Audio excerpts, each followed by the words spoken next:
한번 따라하실까요? 사명을 위한 기도. 사명을 위한 기도. 지난 수요예배 때 설교 제목이 생명인가 사명인가 그랬거든요. 생명의 뜻이 뭘까 그랬더니 날생이죠. 새로 생기는 거예요. 그 다음에 명은 목숨명이고 사명할 때 쓰는 명이거든요. 생명이란 뭐냐? 사명이 생기는 거예요. 이 세상에 태어난 것은 모두 사명이 있는 거예요. 하다못해 저 들에 핀 꽃도 사명이 있죠.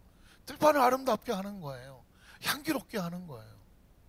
저는 지금도 페랭이 꽃을 보면 가슴이 이상해요.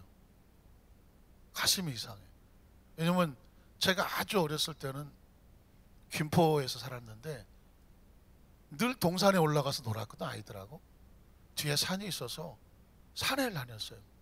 그런데 봄볕에 페랭이가 올라오는 걸 봤는데 페랭이 꽃이 뭐 이렇게 화려하거나 향기롭지는 않잖아요.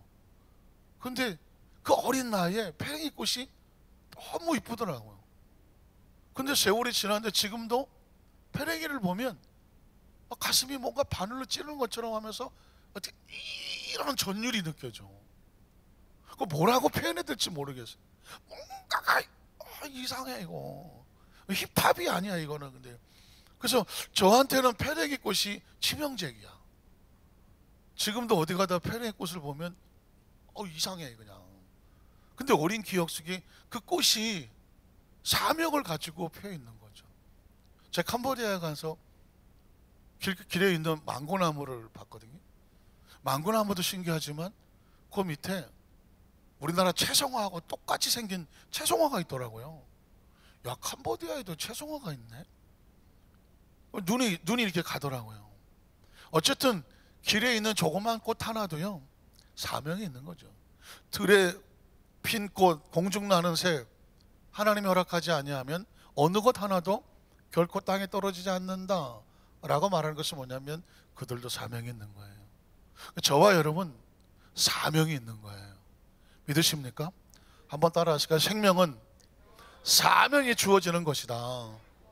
생명은 사명이 주어지는 것이기 때문에 우리는 이 땅에 존재하면서 분명한 사명이 있는 거예요. 오늘 예수님께서도 생명과 사명을 붙잡으면서 생명이 어떻게 생명다우냐? 생명으로 사명을 이루어내라.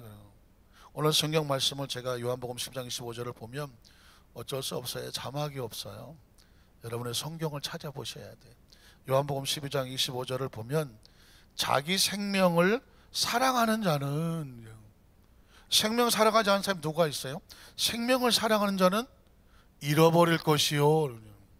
다시 몰아서 생명을 위해서 사는 자는 가치가 없어질 것이요. 그러나 이 세상에서 자기 생명을 미워하는 자는, 자기 생명을 미워할 사람이 누가 있어요? 그 생명, 사명을 위해서 기꺼이 생명을 내려놓을 각오가 되어 있는 사람은 오히려 사명 때문에 영생하도록 보존하리라. 생명의 가치가 있는 것은 무엇 때문이다? 사명 때문입니다. 한번 따라 하실까요? 생명의 가치 있는 것은 사명 때문이다. 그러니까 저와 여러분이 내 생명이 어떻게 가치가 있나? 나에게 무엇이 주어질 때? 사명이 주어질 때예요. 내가 왜 살아야 되나? 사명을 묻고 있지 않아요? 나는 누구인가? 정체성을 묻고 있지만 사실은 사명을 묻고 있는 거죠. 아버지, 사명 아닌가요? 어머니, 사명입니다. 아들, 자식, 다 사명이에요. 구분해 놓은 것 같지만 사명 아닌 말은 없습니다. 다 사명이에요. 국민, 사명이잖아요. 그 나라의 국민으로서 책임과 의무가 있잖아요. 우리는 사실상 그냥 명칭만 생각하면 안 되고 사명을 생각해야 되는 거죠. 대통령, 대통령 되면 좋겠다. 어림도 없는 소리. 대통령에겐 뭐가 있어요? 사명이 있잖아요. 사명인 거예요. 국가공무원 사명, 경찰 사명, 공무원, 군인 다 사명이에요. 교회는 뭐예요? 사명이죠. 여러분, 교회는 사명이에요. 사명을 다할 때 교회라고 말하는 거예요. 목사, 사명이잖아요. 장로, 뭐 권사, 집사, 안수입사 사명이에요. 이건 사명 때문에 직분을 주어지는 거지 그냥 주어지는 건 아무도 없어요. 생명은 사명이 주어지는 것이다. 성도 사명입니다. 세상으로부터 분리되어 나와 거룩한 공동체를 이루며 하나님의 뜻을 행하여 나가는 사람을 뭐라고 부르냐? 사명이라고 부르는 거죠. 예배 사명입니다. 예배는 사명이에요. 인간이 하나님 앞에 나가서 제단을 쌓으며 하나님을 영화롭게 하나님을 통하는 것을 예배라고 말하잖아. 사명이잖아요. 기도 사명이죠. 기도는 아름답고 낭만한 소녀의 기도가 아니에요. 기도는 사명입니다. 어떻게 생각하세요? 전도? 아유, 전도사 하는 거지. 전도는 사명입니다. 성도의 사명입니다. 우리가 이 땅에 존재하는 모든 삶은 사명입니다.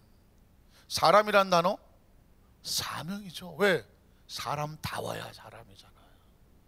요즘 뭐 개하고 달리기 하니까는 개하고 똑같이면 개 같은 놈이라 그러거든요. 개보다 앞에 따니까는 개보다 더한 놈이라 그러거든요. 개한테 지니까 개보다 못한 놈이라 그러거든요. 이게 애매합니다. 이게 사람은 사람다워야 되는데 개하고 비교하는 순간 이거는 잘 뛰어도 개보다 더한 놈이고 못 뛰면 개보다 못한 놈이고 개하고 똑같이 뛰면 개 같은 놈이고 이건 안 되는 거예요.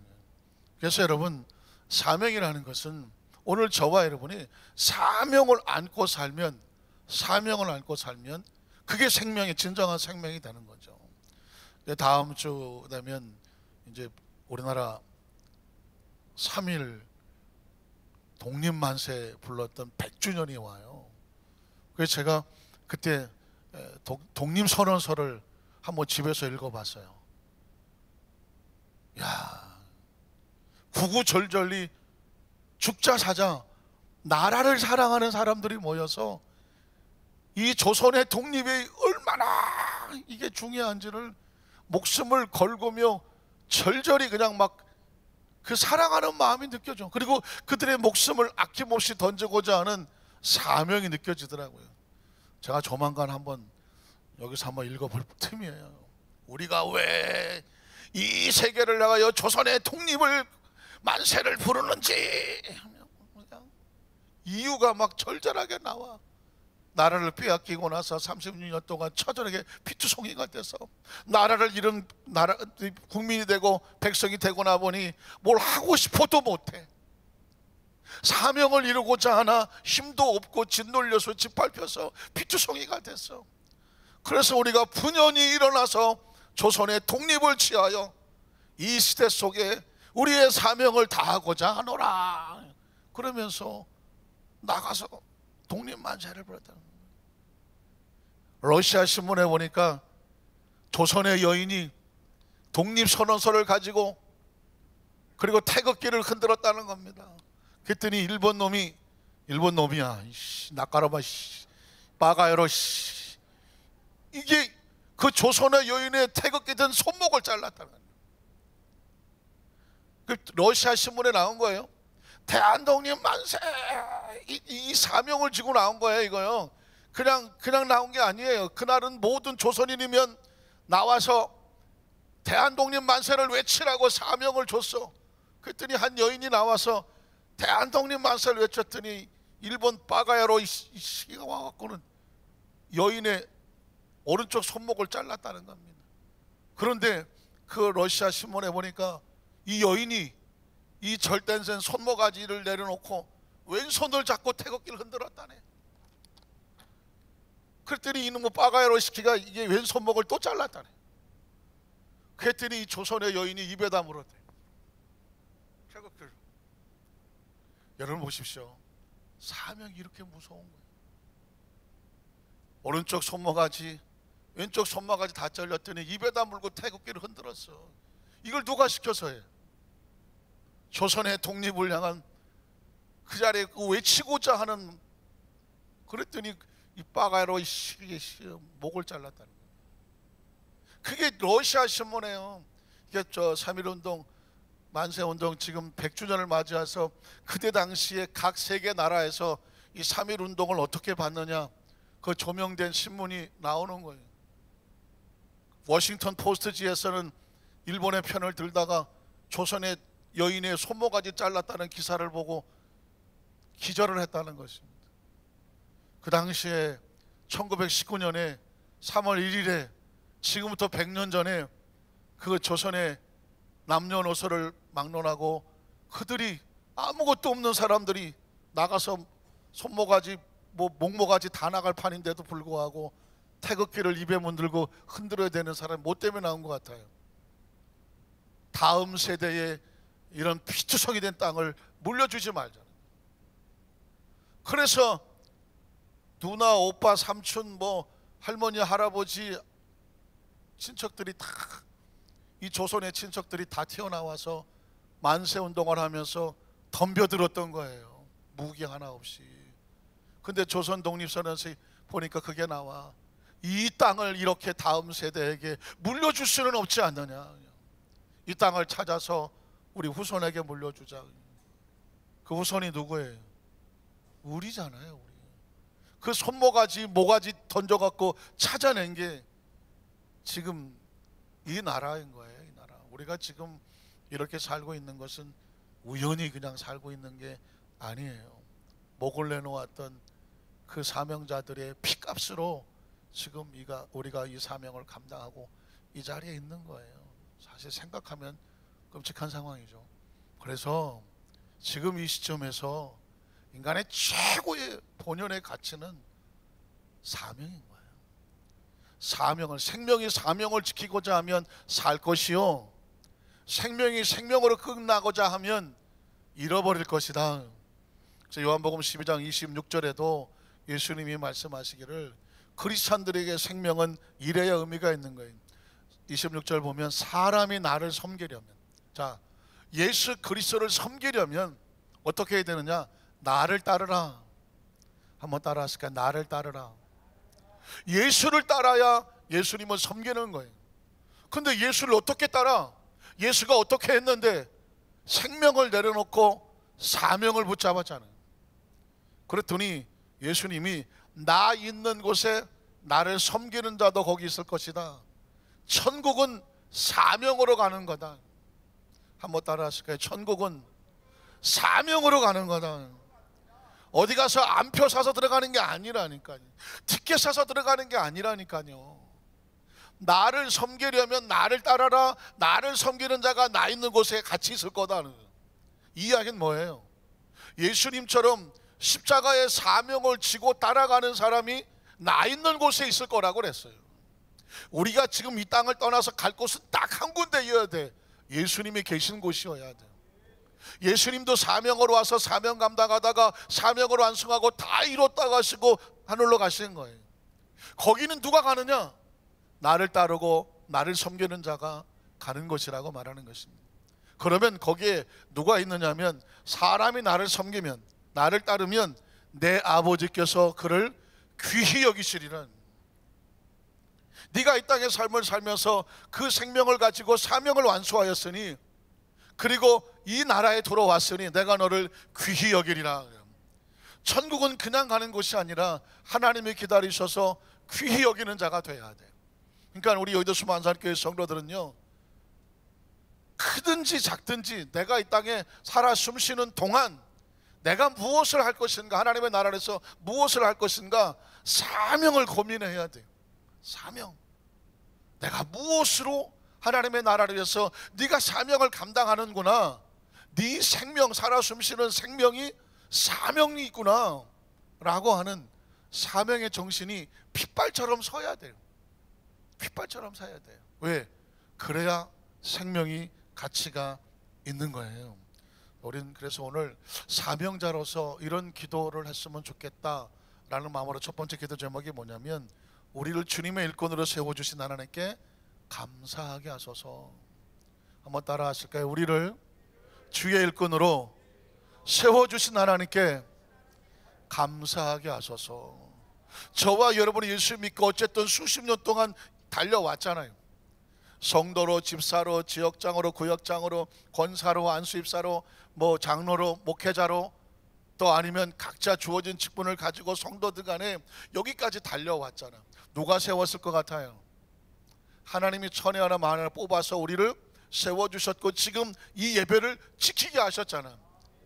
이 자리에 있는 것에 대한 감사함이 계십니까? 성경에 보니까 디모데전서 1장 12절에 나를 능하게 하신, 한번 따라 하실까요? 나를 능하게 하신 그리스도 예수 우리 주께 내가 감사함은 나를 충성되이 여겨 내게 직분을 맡기시매니. 저와 여러분이 직분을 맡은 것, 예배를 지키는 직분을 맡은 것은 하나님이 네가 좀 해줘라, 네가 좀 해줘라, 우리를 충성되이 여겨서 우리에게 이것을 맡겨주신 거라는 것입니다. 사실 우리가 뭘 안다고 이걸 맡겼겠어요? 하나님이 주셔서 맡긴 거지. 그러니까 지금 우리에게 맡긴 모든 사명은요, 우리가 무엇을 잘해서 맡은 게 아니라 하나님이 우리를 충성되다고 여겨주셔서 이 사명을 맡겨주셨음을 기억하시기를 주님의 이름으로 축원합니다. 찬양 한 곡 드려볼까요? 찬송가 320장 찾아보세요. 여러분 찬송가를 찾으셔야 돼요. 오늘은 자막이 없어요. 찬송가 320장에 보면 나의 죄를 정케 하사 주의 일꾼 삼으신 이런 찬송이 나옵니다. 우리 같이 한번 이 고백으로 하나님께 영광을 한번 돌리겠습니다. 나의 죄를 정케 하사 주의 일꾼 삼으신 그 새 주의 넓은 사랑 항상 찬송합니다. 나를 일꾼 삼으신 주 크신 능력 주시고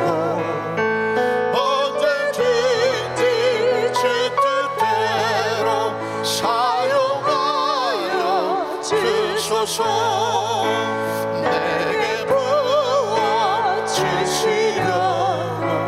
은혜 예비하신 주 주의 은혜 채워주사 능력 있게 하소서. 나를 일꾼 삼으신 주 크신 능력 주시고 언제든지 주 뜻대로 사용하여 주소서.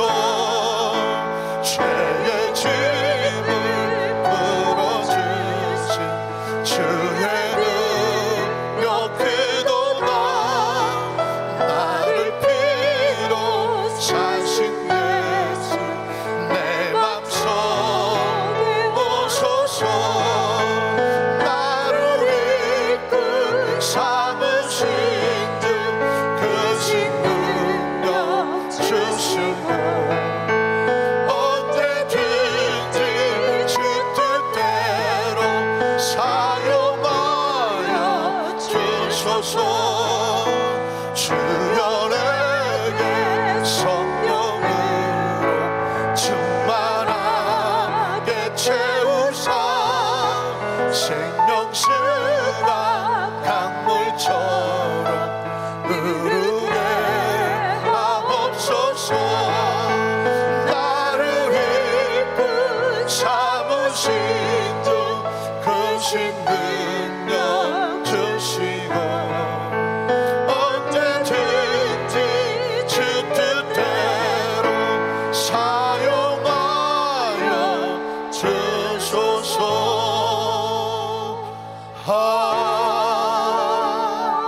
아멘. 여러분, 우리의 평생의 신앙 고백이죠. 나를 충성되이 여겨서 내게 직분을 맡기심을 우리 주 예수 그리스도께 감사하는 축복의 통로 되시기를 주의 이름으로 축복합니다. 두 번째 기도 제목은 뭐냐면 사명을 맡았으면 마음이 주님과 같아야 돼요. 이런 기도 제목을 가지면 어떨까요? 한번 따라 하실까요? 주님, 주님의 마음을 본받는 자가 되게 하소서. 우리가 보고 배워야 되거든요. 사실 요즘 뭐 어린 친구들은 연예인들 보고 배우는 거 똑같이 하고 싶어하고 뭐 외모도 이렇게 꾸미고 싶어하고 하잖아요. 하기야 뭐 우리도 옛날에 엘비스 프레슬리 좀 따라 했어요. 이렇게 머리 뒤로 장발 이렇게 기르고 청바지 이렇게 입고 뒤에 도끼빗 하나 차고, 다 옛날 얘기입니다. 어닝업 뭐 이런 것도 하고 뭐 잘 모르셔도 괜찮아. 하나도 안 보내 비슷하고만. 어쨌든 간에 나름 그때 당시에 뭔가 보고 배우고 따라하고 싶은 사람이 있잖아요. 성경은 그리스도인들에게 이렇게 말해요. 네가 그리스도의 일꾼이고 직분자면 겉모습만 가지고는 안 돼. 마음이 주님의 마음이어야 돼. 성경에 보니까 빌립보서 2장 5절에 너희 안에 이 마음을 품어라. 많이 들으셨죠? 너희 안에 이 마음을 품어라. 무슨 마음? 그리스도 예수의 마음이니. 그래서 여러분, 어떤 일을 함께 하려고 하면 뭐가 같아야 돼요? 마음이 같아야 돼. 부부는 일심동체, 마음도 같고 몸도 같아야 돼. 부부가 서로 마음이 안 맞아, 살아요 못 살아요? 그래도 살아. 근데 사실 마음은 딴 데가 있으면 힘든 거잖아요. 우리 여의도 순무안산교회 성도들은 뭐가 같아야 돼요? 사는 곳은 틀리지만 마음이 같죠. 누구의 마음으로? 예수 그리스도의 마음. 그래서 서로를 어떻게 생각해야 되냐면 주님의 마음으로. 아유, 저분도 주님의 마음으로, 나도 주님의 마음으로. 그럼 우리 모두가 누구의 마음이 되죠? 주님의 마음이 돼야 돼요. 이게 딴 마음이 들어서 힘든 거예요. 우리는 왜 기도하냐면 마음 붙잡으려고, 왜 말씀 듣냐면 마음 붙잡으려고, 왜 예배 같이 나오느냐 마음 붙잡으려고. 여러분 이런 찬송을 기억하시죠? 주님의 마음을 본받는 자. 이런 찬양의 기도가 있었어요. 주님의 마음을 본받게 하소서. 같이 한번 불러보겠습니다. 좀 크게 해주세요. 주님의 마음을 본받는 자, 그 마음의 평강이 찾아오면 험악한 세상을. 찬송가 455장 하늘로부터 이 마음이로다. 주님의 마음을 본받아 살면서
눈썹도 변하여 빛나는 눈썹도 변화 주님의 빛나는 그 영상 빛나는 그 영상 다 함께 보며 주 찬양하리 주님 마음 본받 살면서 그 너는 다시 나도 이루리. 할렐루야. 한 번 더 따라 하실까요? 주님의 마음 본받게 하십시오. 가는 길 거칠고 험하여도 내 마음에 불평이 없어져. 그것은 그 주님의 마음을 내 안에 본받음이라는 거죠. 그러니까 주님이 십자가 길을 가면서 한 번도 원망과 불평하신 적이 없으신 거예요.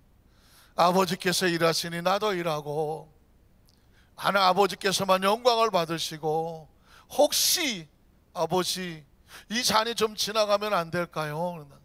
그러나 내 원대로 맛이 없고 누구의 원대로? 아버지의 원대로 되기를 원하나이다. 이게 주님의 마음이에요. 이 땅의 삶을 살면서 저와 여러분이 각자 사명과 직분을 감당하다가 보면 하는 일이 거칠고 힘들고 험해 보일 수도 있어요. 그럼에도 불구하고 그 십자가 지신 주님의 마음을 본받으니 마음에 무엇이 없어지더라? 원망과 불평이 없어지더라. 마지막 세 번째로 오늘 사명자들이 주님 앞에 기도할 것은 뭐냐면, 맡겨주신 사명과 직분을 기쁘고 감사한 마음으로 감당하게 하소서. 한번 따라 하실까요? 맡겨주신 사명과 직분을 기쁘고 감사한 마음으로 감당하게 하소서. 세상에 많은 일이 주어진 어떤 사람은 감사함을 하는 사람이 있고, 어떤 사람은 그냥 투덜투덜 하면서 내키지 않고 힘들고 억지로 막 속상해서 막 하기 싫은데 막, 이건 어디서 많이 들었는데, 그래서 이건 어디서 많이 들은 누구 목소리지 이거? 이렇게 하는 사람도 있단 말이죠. 근데 어때요? 누군가 우리 일을 할 때 어떻게 해주면 좋을 것 같아요? 기쁘고 감사하고 자원하는 마음으로. 그래서 주님께서 우리에게 말씀할 때도 기쁘고 자원하는 마음으로 이 사명을 감당하게 하소서. 성경에 보니까 로마서 5장 3절로 4절에 보니까 이런 말씀이 있어요. 제가 읽어드릴게요. 다만 이뿐 아니라 우리가 환난 중에도 뭐한다? 즐거워하나니. 한번 따라 하시게. 환난 중에도 즐거워해요.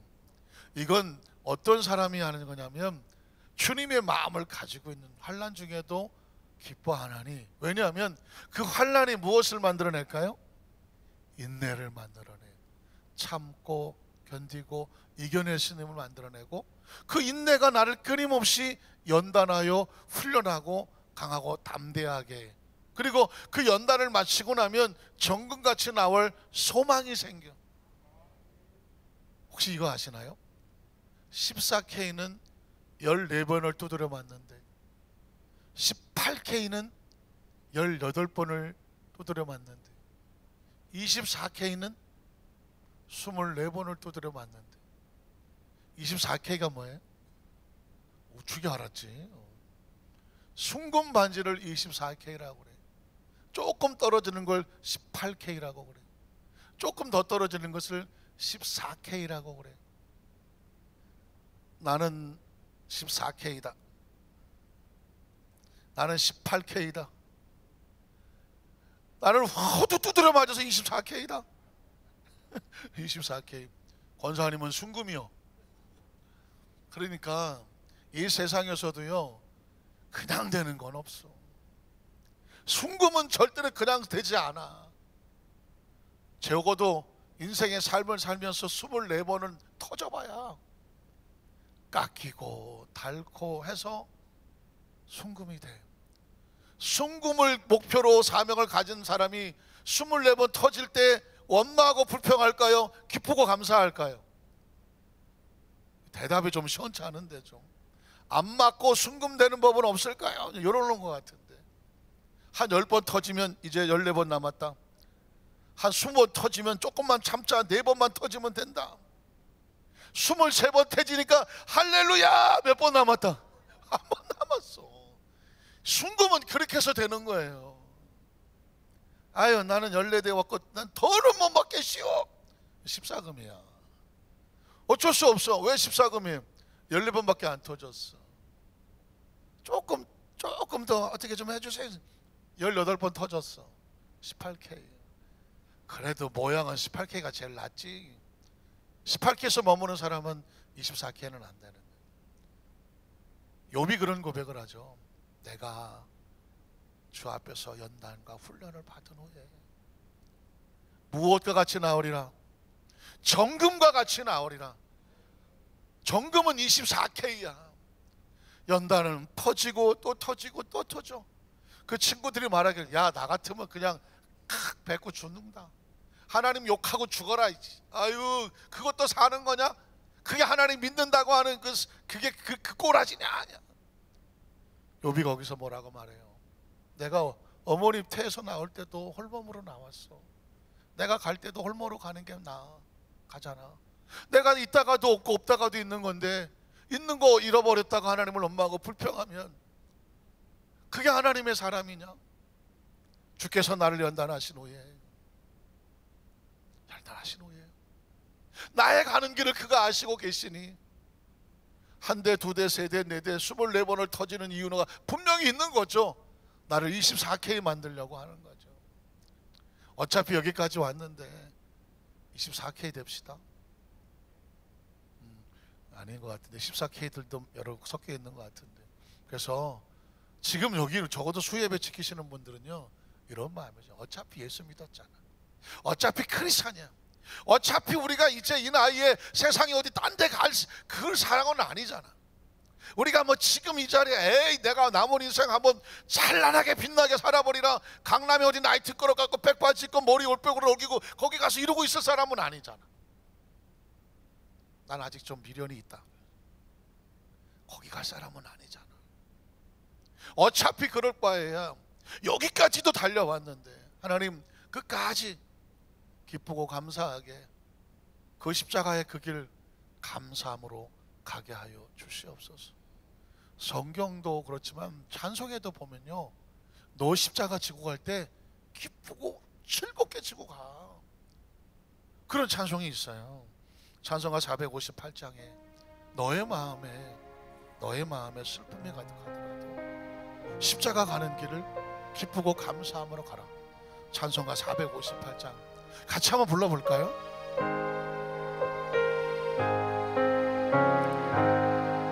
너의 마음에 슬픔이 가득할 때 주가 위로해 주시리라. 마치 해같이 빛나는 마음으로 너 십자가 지고 가라. 참 깊은 마음으로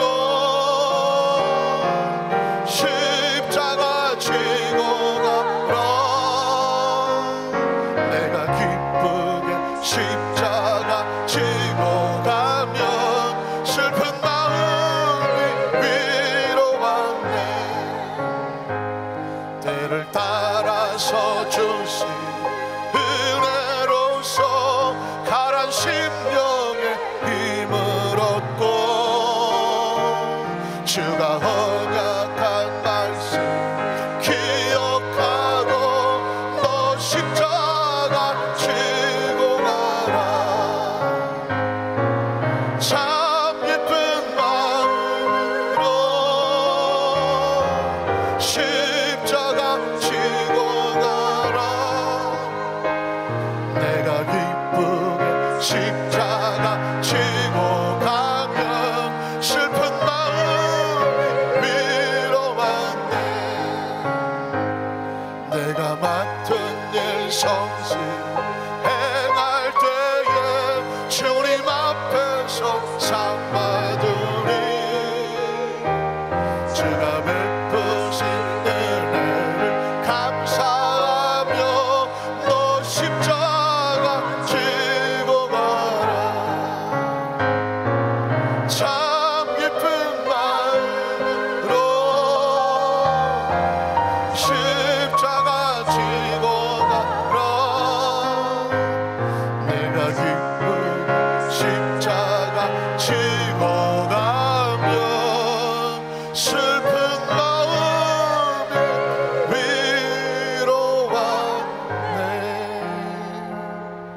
할렐루야. 이게 크리스천의 역설이에요.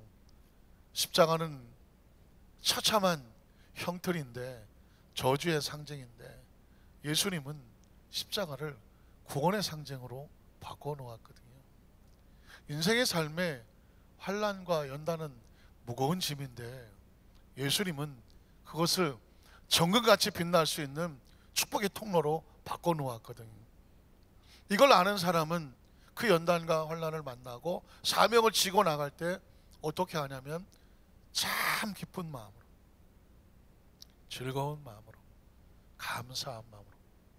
아까 24K를 앞둔 분이 한 20대 맞고 나서, 이야, 몇 대 남았다, 4대 남았다, 한 대 더, 3대 남았다.